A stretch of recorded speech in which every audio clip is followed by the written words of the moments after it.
Marc Hugler, vous êtes directeur général du groupe ES. Expliquez-moi, la transition énergétique, c'est votre métier. Qu'est-ce que vous faites pour les Alsaciens?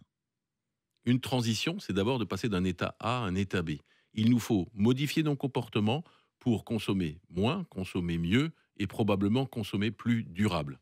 Alors moi, à mon niveau, je peux participer à la transition énergétique? Oui, tout simplement, par exemple, en achetant de l'électricité 100% renouvelable ou en décidant de passer à de la mobilité électrique. Donc je peux passer à l'électricité verte chez moi. Bien sûr. Je change mon contrat à l'ES. Vous appelez l'ES et vous aurez un conseiller qui vous proposera une offre 100% électricité verte, prix garanti sur 3 ans. Alors vous, en Alsace, quel est votre rôle?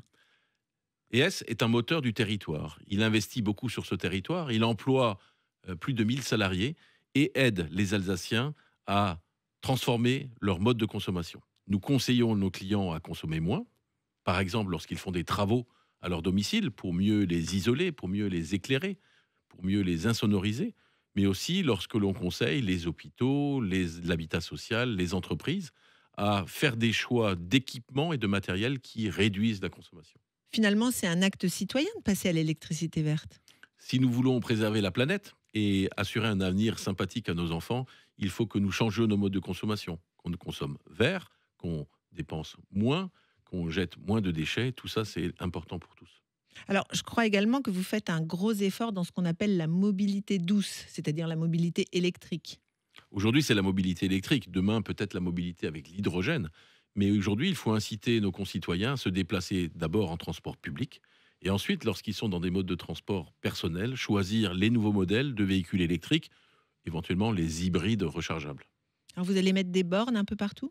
Eh ben, nous travaillons avec des partenaires, des entreprises, des hôtels, des collectivités pour installer sur notre territoire des bornes de recharge de véhicules électriques. Ouais, ça va être intéressant pour le particulier à venir, hein. Ben, ça me semble assez indispensable pour rassurer que chacun puisse recharger son véhicule quand il en aura besoin. Alors, parlez-moi des énergies renouvelables. Le groupe ES investit beaucoup dans 4 ressources renouvelables. La biomasse, l'eau chaude que nous avons dans le sous-sol, l'eau qui coule et bien sûr le soleil, car nous en avons en Alsace. Bah, alors, concrètement? Concrètement, nous avons une grosse centrale de production de chaleur et d'électricité renouvelable sur base de biomasse à Strasbourg. Nous exploitons et faisons fonctionner depuis plus de 3 ans 2 centrales de géothermie profonde en Alsace du Nord. Nous avons sur le piémont vosgien quelques centrales hydrauliques et sur 650 toits de maisons ou d'infrastructures alsaciennes, des panneaux photovoltaïques qui permettent de produire cette électricité verte tant souhaitée par les Alsaciens. Alors, justement, les Alsaciens, vous leur apportez beaucoup. Vous faites également énormément de formations pour nos jeunes.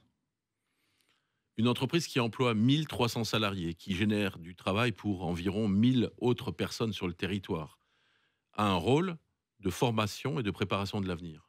Nous embauchons chaque année une quarantaine de nouveaux collaborateurs, des jeunes qui sont issus des cycles de formation, et certains, nous les accompagnons déjà depuis leur cycle d'études, puisque une grande partie de ces embauchés sont des gens qui étaient en formation d'apprentissage dans des CFA, et nous les accueillons à mi-temps dans nos entreprises pour accélérer et les professionnaliser au plus tôt. Par ailleurs, nous avons des accords avec l'Académie de Strasbourg pour accueillir des élèves de tout type de formation. Dans notre centre de formation que nous avons à Mundelsheim, nous prenons des jeunes en emploi d'été et nous accueillons bien sûr des stagiaires de haut niveau pour participer à nos travaux. Marc Hugler, le mot de la fin. En ce début d'année 2020, moi, je tiens à souhaiter à toutes les Alsaciennes et à tous les Alsaciens une merveilleuse année, une bonne santé, beaucoup d'énergie, Verte, hein, bien sûr. Et puis, que le Racing gagne le championnat, évidemment. évidemment. Merci.